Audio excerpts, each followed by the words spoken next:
Hadirat-Mu kami rasakan pada pagi hari ini Tuhan. Sejak di pujian awal, kami merasakan bagaimana Engkau menjamah setiap kami. Dan terima kasih Tuhan untuk Kau berkenan hadir di gereja yang kecil ini Tuhan. Terima kasih Tuhan, Engkau berkenan untuk menjamah, untuk memimpin setiap kehidupan kami. Terima kasih ya Bapa, terima kasih. Setiap kami yang tidak sempurna ini Tuhan, rindu untuk belajar firman-Mu. Setiap kami yang tidak sempurna ini Tuhan, rindu Tuhan untuk menerima koreksi daripada Allah yang luar biasa, yang tidak ada celah ini Tuhan. Untuk itu Tuhan, sekali lagi hati dan pikiran ini kami siapkan untuk mendengarkan isi hati-Mu yang sebentar lagi akan disampaikan.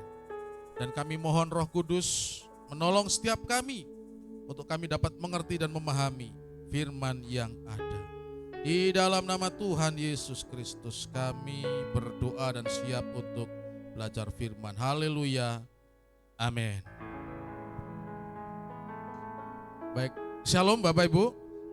Selamat pagi. Sebentar.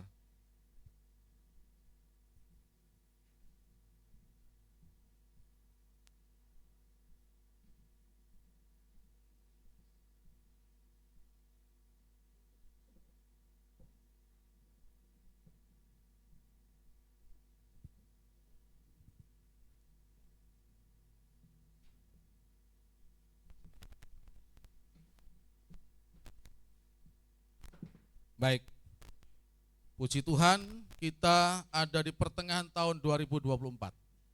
Enggak terasa, kita sudah masuk di semester kedua tahun ini. Ya, kalau sudah nanti Juni, Juli, udah tiba-tiba kita Natal aja, tiba-tiba begitu. Bapak Ibu, pagi hari ini saya akan menyampaikan firman Tuhan yang bertema itu koreksi dari Tuhan. Hari-hari ini, minggu-minggu yang lalu, anak-anak kita itu sedang ujian. Betul? Anak kami ujian, ada yang selesai dan ada yang baru selesai Senin depan. Dan sebagian mungkin anak dari Bapak Ibu yang sekolah di tingkat sekolah dasar juga melakukan ujian. Nah, untuk mengetahui hasil daripada ujian itu, tidak ada lain, tidak bukan harus koreksi oleh guru. Ya. Tentunya yang ngoreksi ini adalah orang yang otoritasnya lebih tinggi. Yang ngoreksi ini adalah orang yang lebih tahu apa yang akan dikoreksi, Bapak Ibu. Jadi kalau kita berbicara masalah koreksi, berarti yang mengoreksi ini kebanyakan adalah orang yang lebih paham dari apa yang akan dikoreksi. Kecuali kalau di sekolah kadang-kadang kita saling mengoreksi. Habis ujian karena gurunya males ngoreksi sendiri, nanti angkat tangannya lalu turunkan, digeser masing-masing kertasnya 5 kali, 1, 2, 3, 4, 5. Artinya itu sudah bukan punya kita lagi di depan, lalu guru akan bilang silakan koreksi, dengarkan suara saya, 1A, yang gak cocok nanti coret. Tapi itu koreksi juga ada yang membimbing. Ya. Jadi pada dasarnya kita sebagai manusia yang notabene adalah yang terbatas ini, saudara, kita memerlukan koreksi. Kita baca Alkitab, di mana di dalam Alkitab ini ada seorang tokoh, Bapak Ibu, dia melakukan suatu aktivitas yang tulus, yang murni, maksudnya baik, tetapi ujung-ujungnya itu membawa malapetaka dan dikoreksi oleh Allah. Niatnya baik. Nah, kita akan belajar dari tokoh ini. Kita buka Alkitab kita, atau silahkan slide ditampilkan. Dalam 1 Tawarik 13 ayat 11 dan 13 sampai 13. 1 Tawarik 13 ayat 11 sampai yang ke-13. Kita baca sama-sama ya. Saya tunggu sampai sudah ketemu. Bapak Ibu yang mengandalkan layar monitor, kalau nggak kelihatan duduk di belakang silahkan ke depan. Masih kosong di depan ini banyak ini. Jadi ke depan ini bukan kursi pejabat ya. Ini Bapak Ibu bisa ke depan juga. Ya. Sudah ketemu? Kita baca sama-sama ya. 1, 2, 3. Daud menjadi marah karena Tuhan telah menyambar Usa. Demikian hebatnya. Maka tempat itu disebut orang Peres Usa sampai sekarang. Pada waktu itu Daud menjadi takut kepada Allah. Lalu katanya, bagaimanakah aku dapat membawa tabut Allah itu ke tempatku? Sebab itu Daud tidak mau memindahkan tabut itu ke tempatnya, ke kota Daud, tetapi Daud menyimpang dan membawanya ke rumah Obed-Edom orang Gad itu. Ini ceritanya bagaimana sih? Kok tiba-tiba kita baca ini? Nah, sedikit saya akan menjelaskan Bapak Ibu, bahwa suatu ketika jauh sebelum masanya Daud menjadi raja, yaitu Salomo pada waktu itu menjadi Saul, Bapak Ibu pada waktu itu menjadi raja. Ya, di dalam sebuah peperangan karena mereka ini kalah, lalu mereka ini kembali lagi membawa tabut perjanjian di dalam peperangan itu. Mereka berpikir dengan adanya tabut perjanjian, peperangan itu bisa dimenangkan. Memang saat musuhnya orang Filistin melihat tabut perjanjian itu ada, mereka gemetar. Waduh, mereka datang dengan Allahnya. Ya. Tetapi orang Filistin tidak mau menyerah, dia dengan pantang, ya dengan patriotnya mereka berperang, dan apa yang terjadi? Bangsa Israel kalah. Kekalahan itu mengakibatkan tabut perjanjian ditinggalkan di tempat peperangan dan menjadi jarahan bagi orang Filistin. Singkat cerita, tabut ini ada di daerah kekuasaan orang Filistin, ya. Dan karena tabut ini menjadi kutuk bagi orang Filistin, karena disandingkan dengan Allah ilah-ilahnya orang Filistin, ya, setiap pagi patung ilahnya mereka roboh, jatuh. Ini perbuatan siapa? Ya. Lalu ditambah lagi dengan perbuatan-perbuatan yang lain. Akhirnya orang-orang Filistin berkomitmen, kita kembalikan saja ke orang Israel. Ini gak cocok dengan kita ini. Intinya begitulah. Dan mengembalikannya Bapak Ibu tidak dengan tangan kosong. Dikembalikan dengan emas, ya, dengan apapun itu. Dan pada waktu itu tabut itu, ya, disimpan di rumah Abinadab. Enggak tanggung-tanggung. 20 tahun ada di sana tabut itu. Lalu terjadilah pergantian pemimpin bangsa Israel. Raja Daud menjadi raja atas Israel, ya, yang berkedudukan dia di Yerusalem. Dan Daud, ya, ingin agar Yerusalem ini bukan hanya sekedar menjadi ibu kota negara, tetapi juga menjadi pusat kegiatan keagamaan. Selain daripada ibu negara pemerintahan, tetapi pusat keagamaan, dia pengen itu juga ada di Yerusalem. Nah, sebagai raja, Daud sadar bahwa ia itu mewakili Tuhan untuk memimpin bangsa Israel. Daud sadar bahwa untuk memimpin orang-orang Israel tidak bisa dengan kekuatannya sendiri. Lalu dia berinisiatif untuk membawa tabut Allah ini dari rumahnya Abinadab ini, untuk kemudian dia bawa ke Yerusalem, Bapak Ibu. Nah, di dalam proses membawanya itu terjadilah malapetaka dan kita baca tadi itu ya. Nah, untuk lebih detailnya kita akan maju selangkah, Saudara. Dan kita harus memahami bahwa seperti ini, manusia itu terbatas. Ada di sini yang sempurna? Nggak ada. Kita ini terbatas, Bapak Ibu. Salah satunya adalah kita tidak tahu apa yang akan terjadi di depan kita. Kita berpikir dan menyangka bahwa kita akan berusia 70 tahun, 80 tahun. Padahal kita nggak tahu satu langkah ke depan ini kita mau seperti apa, Saudara. Yang ada itu memang rencana kita, iya. Tetapi kita nggak tahu. Nah, manusia yang terbatas ini perlu koreksi dari yang tidak terbatas, perlu koreksi dari Allah. Untuk itu mari kita belajar dari kisah Daud bagaimana ia bersikap atas koreksi yang dari Tuhan. Lanjut satu langkah lagi. Bahwa Daud, Bapak Ibu, seperti yang saya sampaikan tadi, dia berencana. Ya, dia merencanakan untuk memindahkan tabut Allah tadi ya dari rumah Abinadab untuk dibawa ke Yerusalem. Tindakan apa yang dilakukan? Yaitu dia mengumpulkan orang-orang Israel. Dia nggak memutuskan sendiri, dia demokratis. Ya. Di dalam 1 Tawarik 13 ayat 1 sampai 4 saya bacakan nih. Daud berunding dengan pemimpin pasukan 1000 lalu dan pasukan 100 dan dengan semua pemuka. Berkatalah Daud kepada seluruh jemaat Israel, jika kamu anggap baik dan jika diperkenankan Tuhan Allah kita, baiklah kita menyuruh orang kepada saudara-saudara kita yang masih tinggal di daerah-daerah orang Israel, dan di samping itu kepada para imam dan orang-orang Lewi yang ada di kota-kota yang dikelilingi tanah pengembalaan mereka, supaya mereka berkumpul kepada kita. Dan baiklah kita memindahkan tabut Allah kita ke tempat kita, sebab pada zaman Saul kita tidak mengindahkannya. Jadi zamannya Saul ini tabut Allah di mana ada 2 loh batu di situ yang diberikan tulisan oleh Musa yang diganti ya oleh Musa, ada di sana dan tidak diindahkan oleh orang Israel, dan Daud menyadari itu. Dan atas inisiatif yang disampaikan oleh Daud ini, ayat 4 Bapak Ibu kita baca. Maka seluruh jemaat itu berkata bahwa mereka akan berbuat demikian, sebab usul itu dianggap baik oleh segenap bangsa itu.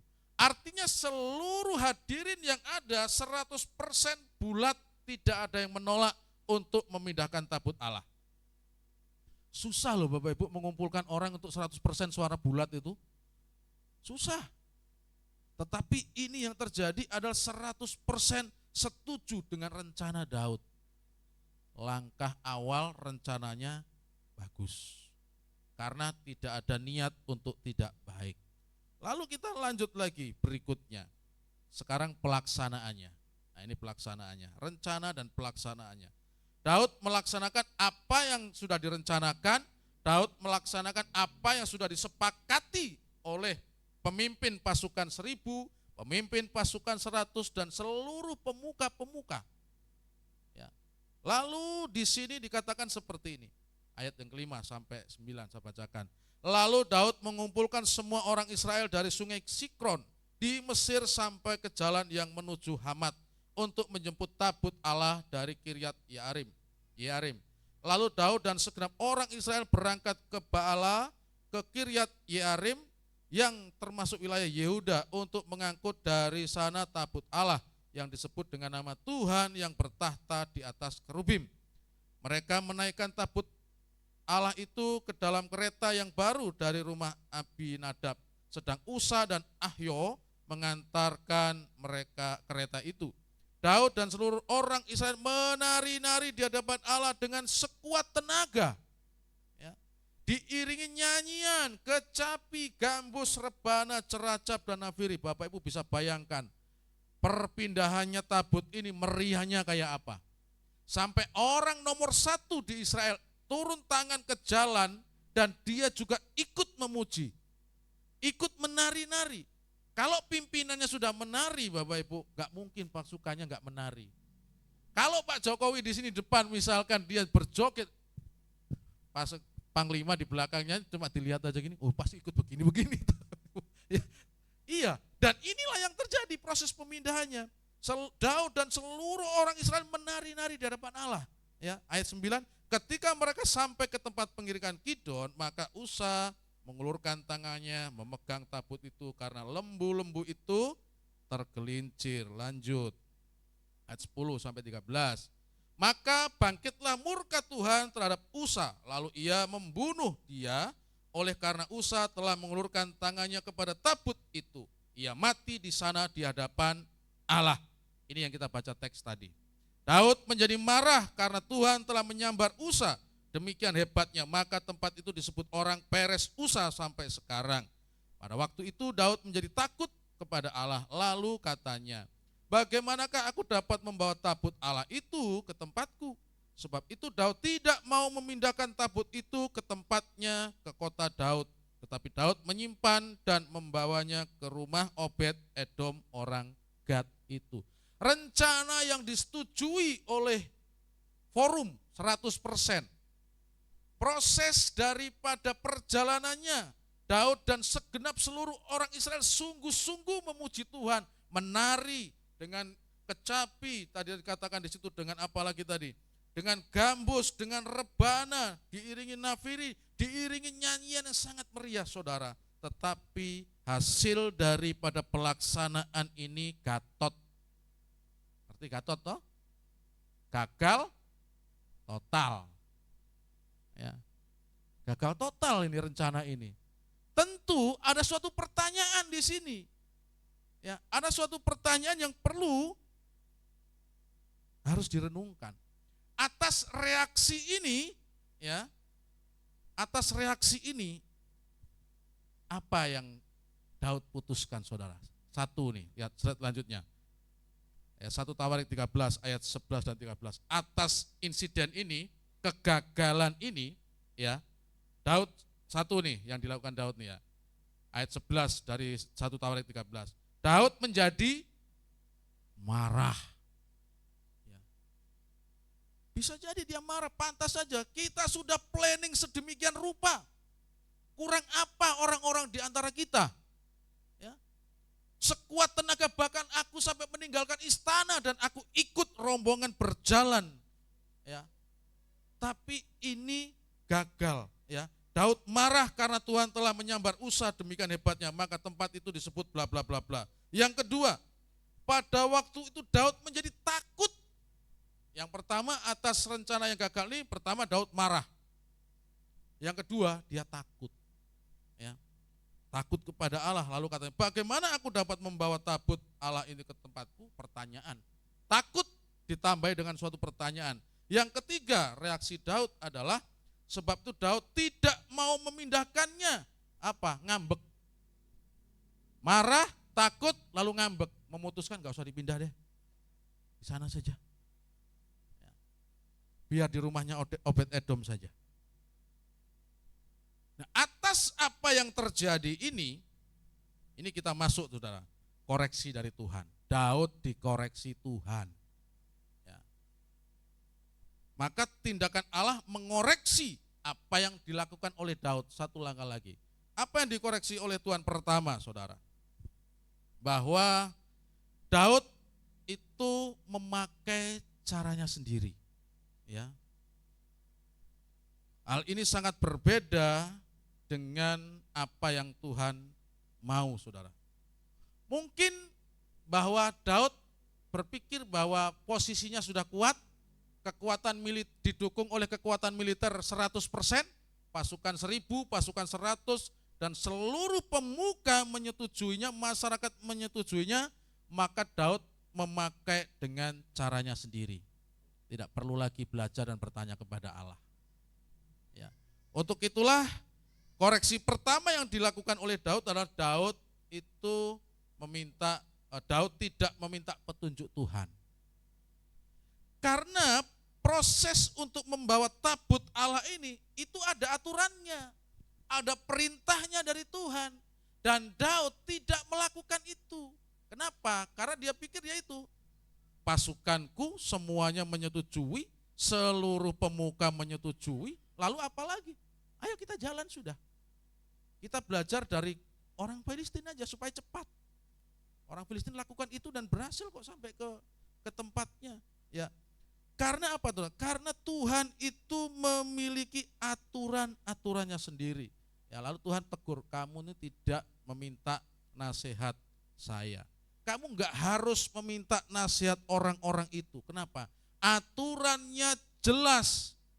Kalau Tuhan sudah membuat aturan dan itu jelas, saudara, tidak perlu lagi kita minta nasihat orang.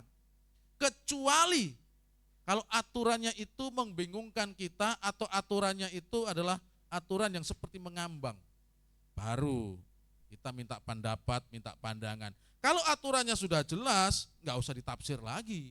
Apa aturannya untuk membawa tabut Allah ini, saudara? Di dalam Ulangan 4 ayat 5 sampai 6. Aturan yang dibuat Allah di zamannya Musa untuk membawa tabut yang tidak dilakukan oleh Daud sehingga timbul malapetaka dan mengakibatkan gagal total tadi. Dikoreksi. Tuhan ingatkan. Ini aturannya. Kalau perkemahan akan berangkat, haruslah Harun dan anak-anaknya masuk ke dalam untuk menurunkan tabir penudung dan menudungkannya kepada tabut hukum. Di atas mereka harus meletakkan tutup dari kulit lumba-lumba, dan di atasnya lagi mereka harus membentangkan sehelai kain yang seluruhnya ungu tua. Kemudian mereka harus memasang kayu-kayu pengusung tabut itu. Tabut ketika dipindah tidak boleh dibiarkan tidak ada penutup. Karena itu tidak menghargai hadirat Allah. Ya. Lalu di situ di ayat yang ke-6 yang terakhir, kemudian mereka harus memasang kayu-kayu pengusung tabut itu.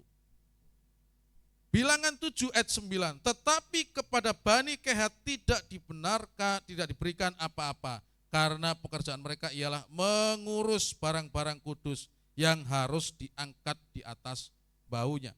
Yang mengangkat tabut daripada tabut perjanjian atau tabut Allah ini tidak boleh orang sembarangan. Harus orang Lewi dari Bani Kehat. Dan itu pun hanya mengangkat, saudara, tidak boleh menyentuh. Karena yang menyentuh adalah keturunan Harun di ayat di Ulangan 4 ayat 5 sampai 6 itu. Ya. Aturannya jelas. Dan Daud tidak melakukan ini, saudara. Ya. Yang kedua, ya, di dalam prosesnya untuk pemindahan ini Daud meniru cara bangsa Filistin, ya, di dalam hal membawa tabut perjanjian. Ingat, di dalam tabut perjanjian ketika dirampas oleh orang Filistin, itu dia bawa dengan kereta. Ketika dikembalikan ke rumahnya Abinadab, dia bawa ke kereta dan tidak terjadi apa-apa. Tetapi kenapa ketika dilakukan oleh orang Israel ditiru, terjadi malapetaka, bahkan meninggal Uso, saudara. Daud menirukan ini, menirukan caranya orang Filistin ini, 1 Samuel 6 ayat 8. Kemudian ambillah tabut Tuhan, muatkanlah itu ke atas kereta, dan letakkanlah benda-benda emas yang harus kamu bayar kepadanya sebagai tebusan salah di dalam suatu peti di sisinya, dan biarkanlah tabut itu pergi. Ini orang Filistin yang mau mengembalikan ke orang Israel. Mereka naikkan di atas kereta, saudara.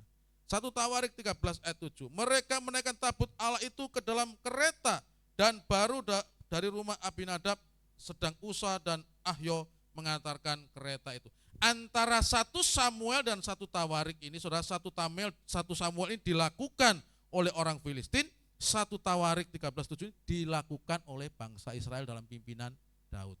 Sama, mereka meniru. Ya, mereka meniru. Lalu Daud dikoreksi oleh Allah. Diingatkan 2 hal tadi. Nah, setelah dikoreksi Allah, Daud mengerjakan dengan sungguh-sungguh, saudara.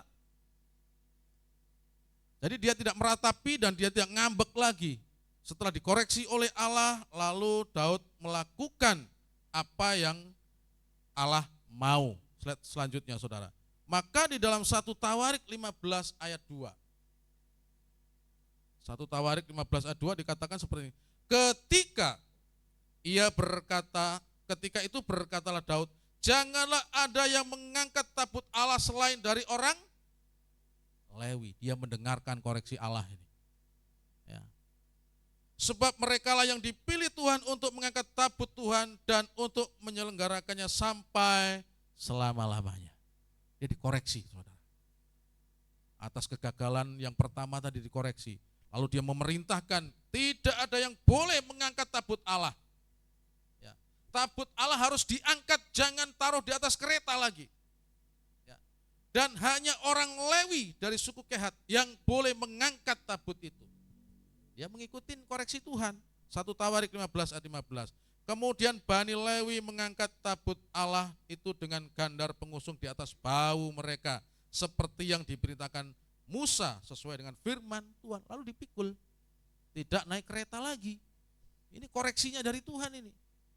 Dan Daud melakukan itu, saudara. Dan ketika dia melakukan itu, kita bisa melihat pada akhirnya tabut itu bisa dipindah ke Yerusalem dari rumahnya Obed Edom. Koreksi ini memerlukan waktu sekitar 3 bulan, saudara. Daud untuk menyadari. Betapa pentingnya kita membuka hati untuk menerima koreksi dari Tuhan. Ini yang pertama. Yang kedua, koreksi yang kedua dari Tuhan apa? Yaitu para petugas pengangkut tabut perjanjian, ya, itu tidak menghormati kekudusan Tuhan. Kalau koreksi yang pertama tadi itu tidak sesuai, Daud tidak meminta petunjuk Allah, Daud tidak melakukan sesuai dengan petunjuk-petunjuk yang diperintahkan oleh Musa. Lalu koreksi yang kedua, bahwa para petugas pengangkut tabut perjanjian tidak menghormati kekudusan Tuhan. Dan kita bisa melihat akibat daripada ketidakkekudusan mereka. Akibatnya adalah Usa, anak Abinadab, mati di hadapan Tuhan. 2 Samuel 6 ayat 6 dan 7. Ketika mereka sampai ke tempat pengirikan Nakon, maka Usa mengulurkan tangannya kepada tabut Allah itu lalu memegangnya karena lembu-lembu itu tergelincir. Itu tadi ya, di atas kereta, tidak dipikul. Maka bangkitlah murka Tuhan terhadap Usa, lalu Allah membunuh dia di sana karena keteledorannya. Ia mati di sana dekat tabut Allah itu. Usa meninggal itu bukan karena salahnya Allah, tetapi karena keteledorannya. Di sini kita perlu Bapak Ibu memahami pentingnya kita memahami firman. Kadang-kadang kita melakukan hal yang tulus tetapi padahal Allah sudah memberikan suatu perintah dan karena kebebalan kita tidak mau belajar, kita anggap bahwa ini benar, aku mau berjalan seperti ini saja. Saudara, akibatnya fatal. Akibatnya fatal, saudara. Usa meninggal itu dikatakan firman di sini karena keteledorannya. Tampilkan lagi. Ya. Usa itu meninggal karena keteledorannya, saudara. Bukan karena Allah yang kejam. Tidak. Lalu kita menjadi suatu pertanyaan, kira-kira keteledoran Usa ini apa? Ya. Kan begitu, kok sampai Allah membunuh dia, memegang supaya tabut ini enggak jatuh ke tanah, malah dia mati.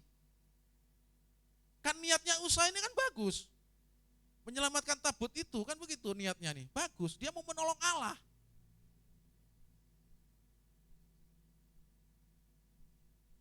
Kadang-kadang kita juga berusaha untuk menolong Allah, tetapi tidak dengan cara Allah. Dan Allah enggak berkenan akan hal itu. Iya. Kita ingin menyelamatkan atau ingin menyelamatkan pekerjaan Allah. Tetapi saudara, karena ketidakpahaman kita, kadang-kadang kita murni ingin, tetapi Tuhan sudah punya aturan-aturan dalam Alkitab. Dan kita sudah berusaha sedemikian rupa, akhirnya kegagalan yang ada lalu kita kecewa. Untung kalau gagal, kalau seperti Usa, mati.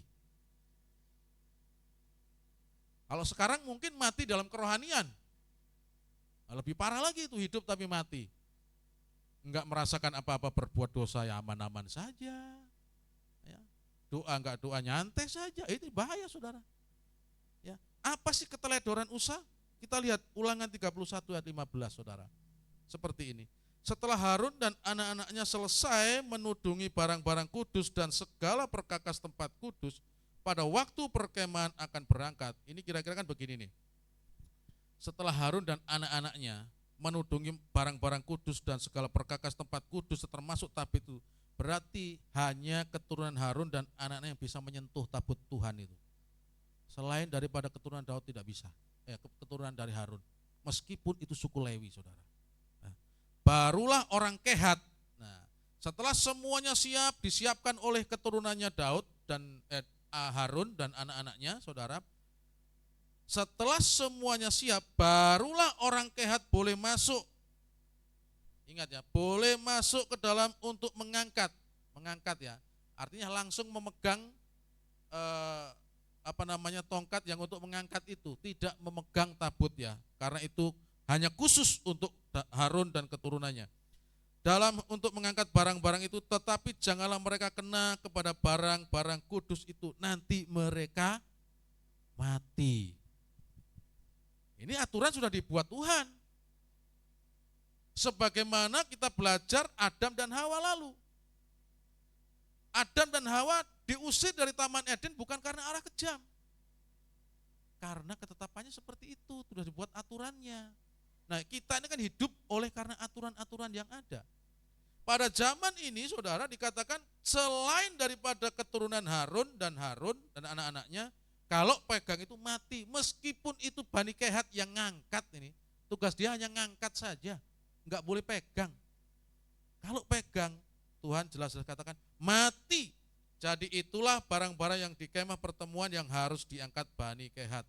Usa, orang Lewi, namun bukan keturunan imam. Usa, orang Lewi, namun bukan keturunan Harun. Jadi tidak ada hak bagi dia untuk menyentuh tabut perjanjian itu. Menyentuh mati. Lalu pertanyaannya, kenapa waktu di tangan orang Filistin gak ada yang mati? Dinaikin lembu, kereta gak mati. Karena mereka, saudara, bukan umat perjanjian. Karena pada waktu itu mereka, itu bukan termasuk golongan umat yang diperhatikan oleh Allah. Dan mereka tidak tahu akan ajaran itu. Nah, orang Israel kan sudah diajar ini, sudah tahu, tetapi tidak mau tahu. Itu susah. Tahu nggak mau tahu, waduh celaka saudara. Itu orang bebal. Tahu nggak mau tahu ya. Jadi kalau kita lihat di sini, Usa meninggal bukan karena Allah itu kejam, karena Allah menggenapi apa yang dia sampaikan dan karena dia teledor, saudara. Lalu koreksi berikutnya, ya, seluruh proses pemindahan itu tidak sesuai dengan SOP-nya Tuhan. Saudara tidak asing dengan istilah SOP ya, Standard Operation Procedure. Apa? Sop ayam, boleh. Ya, SOP-nya Tuhan, tabut dalam perjalanan tidak diselimuti sehingga semua orang bisa melihat. Tadi itu di dalam perjalanan tabut itu harus ditudungi, saudara. Tidak boleh itu diumbar kelihatan itu. Ya, SOP-nya Tuhan, tabut itu harus ditudungi atau diselimuti. Dan tabut Allah itu ya, itu harus dipikul, tidak boleh ditarik dengan kereta atau di atas lembu, tidak boleh. Ini SOP-nya Tuhan, ya. Dan sepertinya ini yang mengakibatkan lebih fatal lagi, sepertinya tidak ada imam yang bertugas pada waktu itu. Fatal ini, saudara. Kenapa? Karena di ayat di 1 Tawarik pasal 15 ayat 13 dan 14, saudara, dikatakan seperti ini.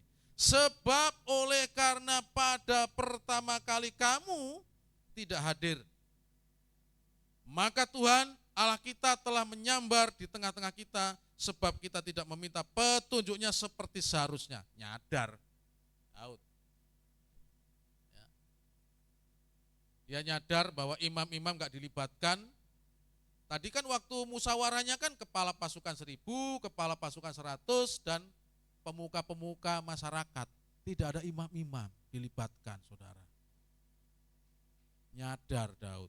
Ya, di dalam 1 Tawarik ini 15, 13, 14 ini, saudara, sebab oleh karena pada pertama kali kamu tidak hadir, maka Tuhan Allah kita telah menyambar di tengah-tengah kita, sebab kita tidak meminta petunjuknya. 1, imam-imam gak hadir. 2, tidak meminta petunjuk sebagaimana seharusnya yang Tuhan sudah buat. Jadi para imam dan orang-orang Lewi menguduskan dirinya untuk mengangkut tabut Tuhan Allah Israel.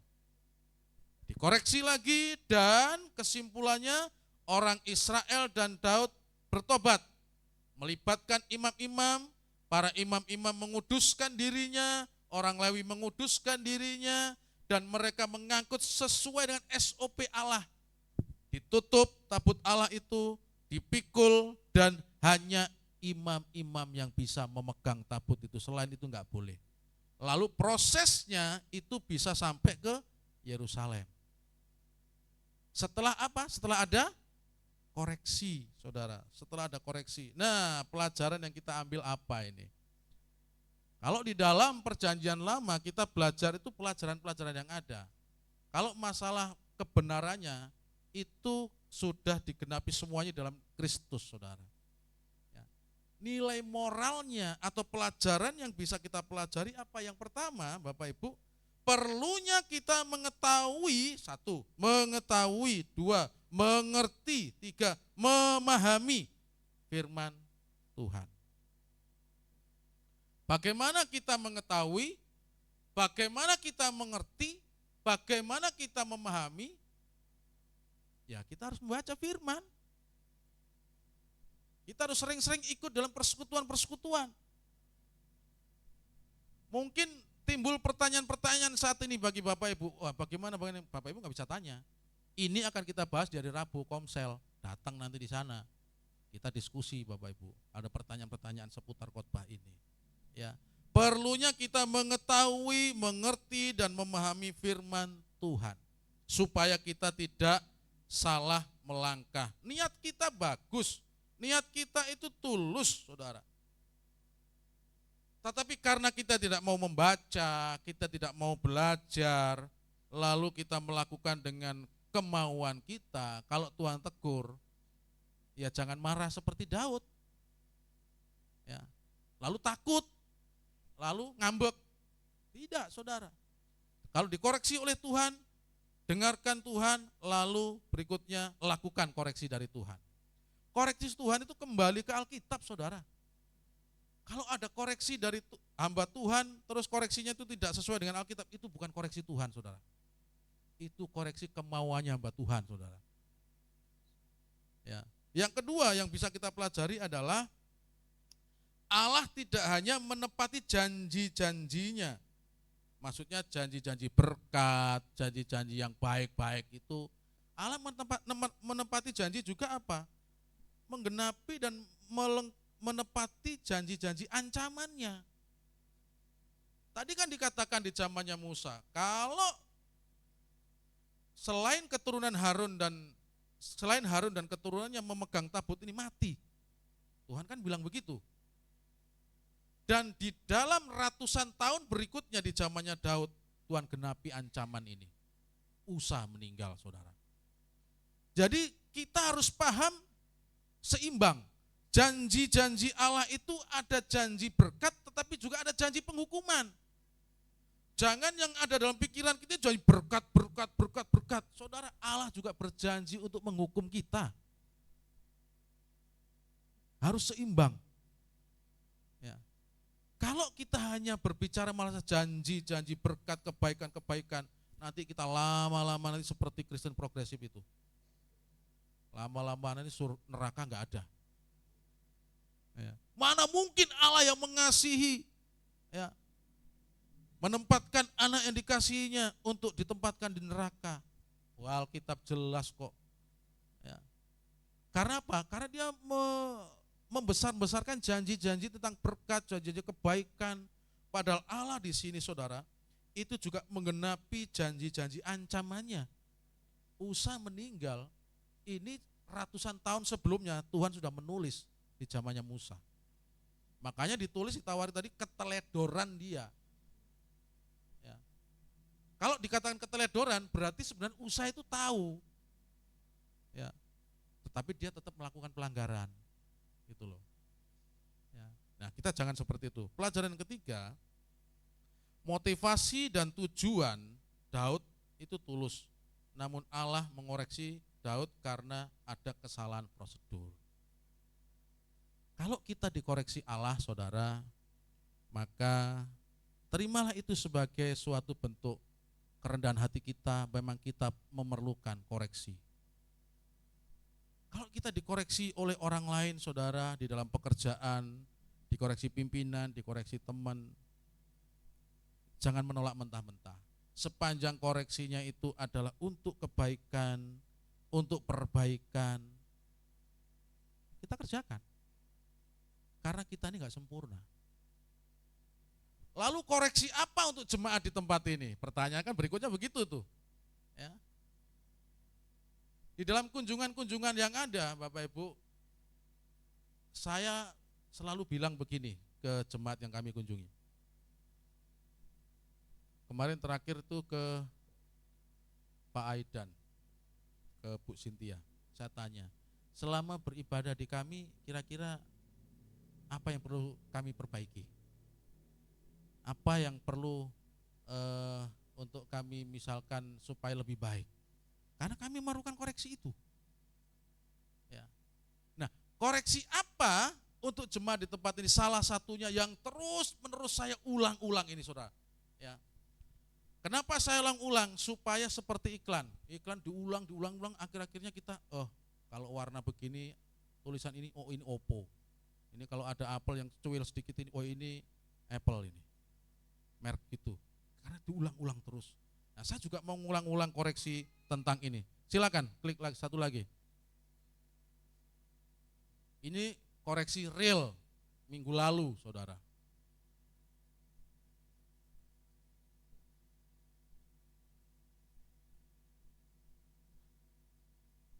Ibadah raya Minggu 26 Mei. Sekarang jam 9 kurang 4 menit. 9 kurang 4 menit, saudara, kita mau ibadah. Yang datang bisa dihitung. Jadi perhatian kita bersama.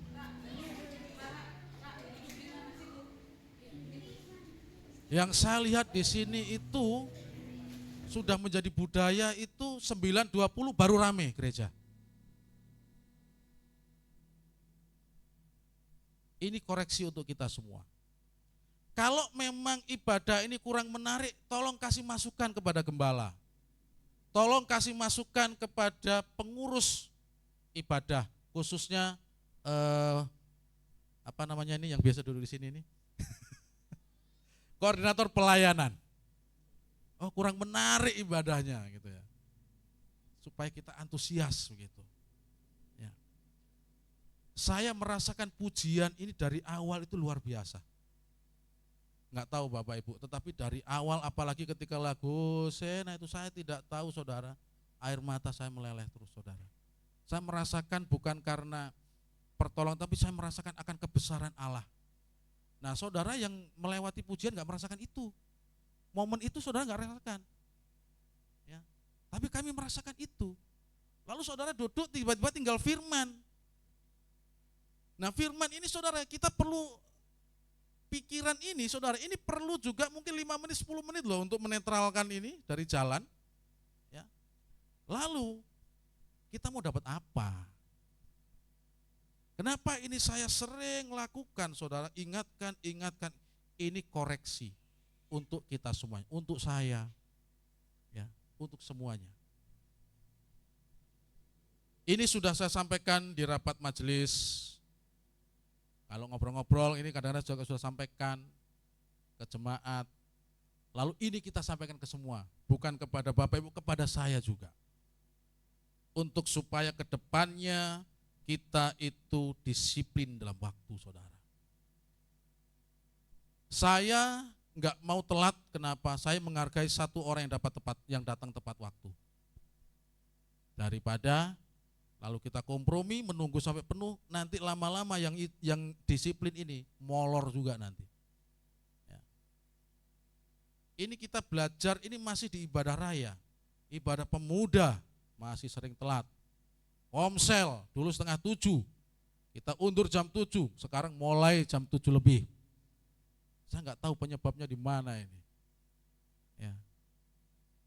Ini koreksi untuk kita, untuk kebaikan kita, saudara. Ya. Saya sampaikan ini bukan kami benci, enggak, tetapi ini adalah koreksi untuk kita semua. Saya pribadi juga ngoreksi untuk itu. 5:30 saya sudah siapkan media, saudara. Saya otak-atik lagi. Ya. Supaya apa? Bapak Ibu datang di sini sudah nyaman. Tadi kan lihat toh, AC sudah hidup, ruangan bersih, Bapak Ibu tinggal duduk, ya, menikmati kebaikan Tuhan. Nikmat apa lagi yang kau dustakan? Saudara, ya, tinggal duduk, menikmati ibadah. Saudara ini anak-anak Tuhan. Nah, kami ini hamba-hamba Tuhan, ini pelayan, saudara. Ya, Maka kami yang di depan ini memang melayani saudara, gitu loh ya.